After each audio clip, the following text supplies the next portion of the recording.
चलिए प्यारे बच्चों, अब हम आप लोगों को कक्षा 6 के अभ्यास 2B पे लिए चलते हैं, जिसमें कि पूर्ण संख्याओं के योग के बारे में बताया गया है।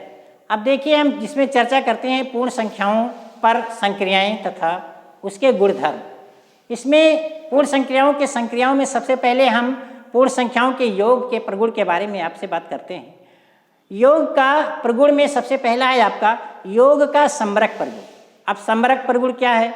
जब हम किन्हीं दो पूर्ण संख्याओं को जोड़ें और तीसरी संख्या जो हमें प्राप्त होती है वो पूर्ण संख्या ही है, तो वो योग के समरक प्रगुण का पालन करता है। जैसे मान लीजिए कि अगर हम 2 और 3 को जोड़ते हैं तो 2 धन 3 बराबर 5। यहाँ 2 भी पूर्ण संख्या है, 3 भी पूर्ण संख्या है और 5 भी पूर्ण संख्या है। तो ये चूँकि तीनों हमें पूर्ण संख्या हैं, इसलिए ये योग के समरक प्रगुण का पालन करता है।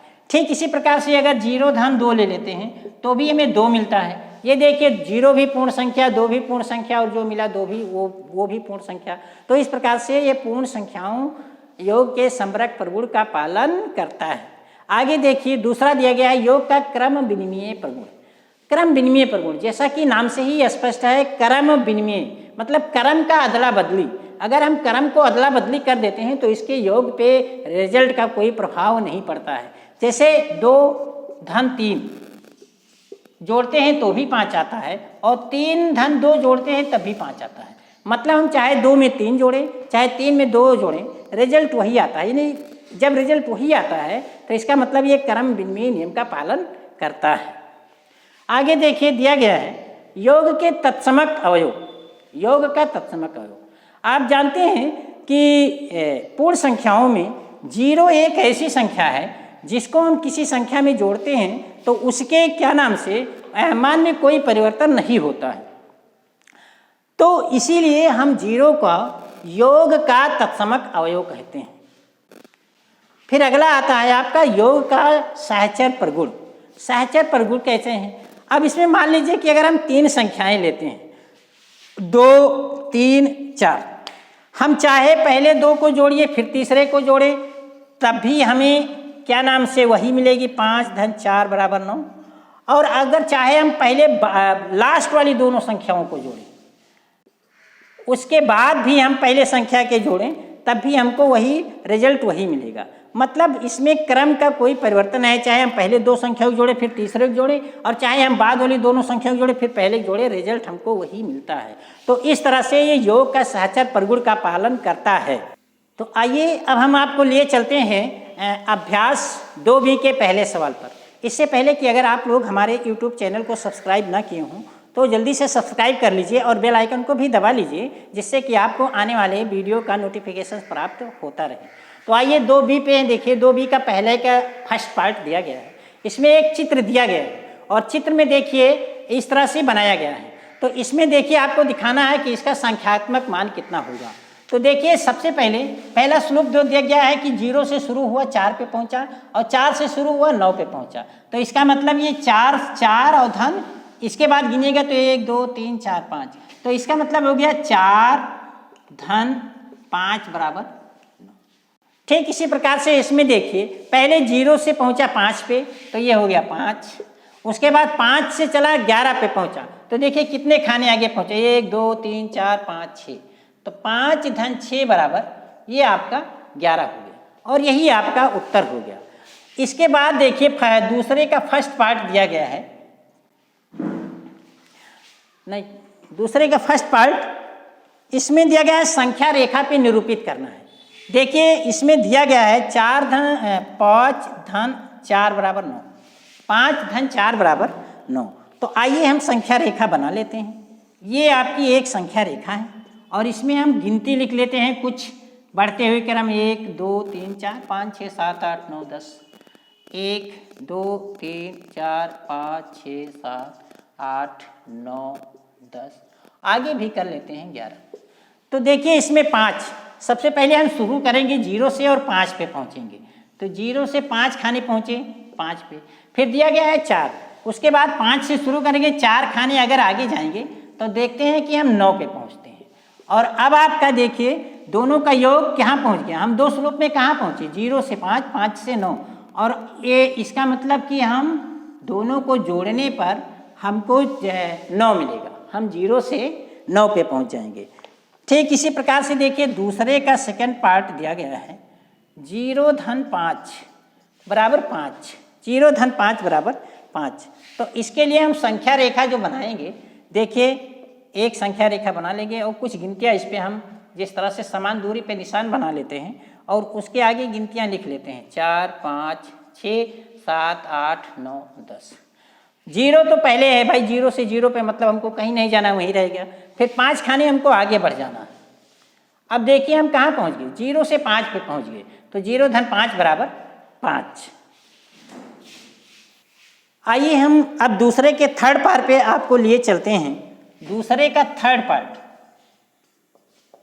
इसमें दिया गया है 2 धन 3 धन 4, 2 धन 3 धन 4 बराबर 9।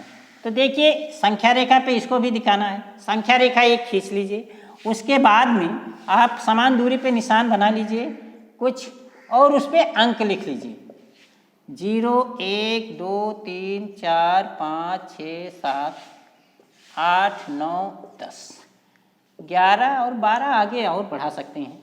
अब देखिए हम पहले किया गया है 2, तो 2 हम 2 खाने आगे जाएंगे तो देखते हैं 2 खाने आगे जाने पर हम 2 पे पहुंच गए। फिर 3, अब 3 खाने आगे जाएंगे तो देखते हैं 3 खाने आगे जाने पर हम 5 पे पहुंच गए। फिर 4, अब देखिए 4 खाने आगे जाएंगे तो देखते हैं हम 9 पे पहुंच गए। इस प्रकार 3 स्टेप में हम 9 पे पहुंच गए और इसको एक ही स्टेप में देखा जाए तो हम सीधे 9 पे पहुंच गए। इसका मतलब कि 2 धन 3 धन 5 बराबर 9। इस प्रकार से हम संख्या रेखा पे दिखाएंगे। तीसरा सवाल देखिए, तीसरे का फर्स्ट पार्ट दिया गया है, इसमें रिक्त स्थानों की पूर्ति करना है। तो इसमें देखिए 345 धन 789 दिया गया है, बराबर का चिन्ह दिया गया है और उसके बाद एक बड़ा सा खाना दिया गया है और उसके बाद दिया गया है 345 धन 345। अभी आपको बताया है कि पूर्ण संख्याएं क्रम विनिमय नियम का पालन करती हैं, तो इसमें भी क्रम विनिमय नियम का पालन है। इसमें 345 में 789 को जोड़ा गया है, तो देखिए लास्ट में 345 बचा है तो इसमें आपका 789 हो जाएगा। सेकेंड पार्ट इसका देखिए दिया गया है, तीसरे का सेकेंड पार्ट आपका दिया गया है 2889 और प्लस 0 बराबर एक बड़ा सा खाना बना है। इसमें क्या हो, अभी आपको बताया है कि शून्य योग का तत्समक अवयव है, योग का तत्समक अवयव है जिसे किसी संख्या में जोड़ने पर उसके मान में कोई परिवर्तन नहीं होता है। तो शून्य को जब इसमें जोड़ेंगे तो जो संख्या हमें दी गई है 2889 वही यहाँ प्राप्त होगी। आगे देखिए थर्ड पार्ट दिया गया है। थर्ड पार्ट में दिया गया है कि 234 धन 456 ये ब्रैकेट में दिया गया है, फिर प्लस 789 बराबर करके आपका एक खाना दिया गया है जिसमें आपको भरना है। उसके बाद प्लस ब्रैकेट में 456 और धन 789 दिया गया है। अभी आपको हमने बताया है कि पूर्ण संख्याएं साहचर्य नियम का पालन करती हैं, तो यही साहचर्य नियम है। इसमें देखिए पहले 2 संख्याओं को जोड़ लिया गया, फिर तीसरी जोड़ी गई। यहाँ देखिए 2 संख्याओं बाद वाली 2 संख्याओं को जोड़ लिया गया है, फिर पहली जोड़ी जाएगी। क्योंकि तीनों संख्याएं वही है, वही तीनों संख्याओं को जोड़ना है, तो ये साहचर्य नियम का पालन करती हैं। तो जो संख्या शेष बची है उसको हम लिख लीजिए। लास्ट वाली दोनों संख्या यहाँ मिल रही है, पहली वाली संख्या नहीं है तो यहाँ पहली वाली संख्या लिख लेंगे। तो इस प्रकार से आपका ये तीसरा सवाल कंप्लीट हो गया। अब आपका एक अंतिम सवाल बचा है 4, सवाल नंबर 4। देखिए सवाल नंबर 4 में कहते हैं पूर्ण संख्याओं के लिए घटाने की संक्रिया क्रम विनिमय नहीं है, 3 विभिन्न युग्म लेकर इसकी जांच कीजिए। तो पूर्ण संख्याओं के ये क्या नाम से घटाने के लिए क्रम विनिमय नहीं है। इसमें देखिए पहला ही उदाहरण ले लेते हैं, जैसे 2 ऋण 5 और 2 ऋण 3 और इधर देखिए 3 ऋण 2। अब आप देखते हैं कि अगर 2 में से हम 3 घटाते हैं तो हमें ऋण 1 मिलता है, जबकि 3 में से 2 घटाते हैं तो हमें कितना मिलता है, धन 1। अब देखिए ऋण 1 और धन 1 ये दोनों बराबर नहीं हैं।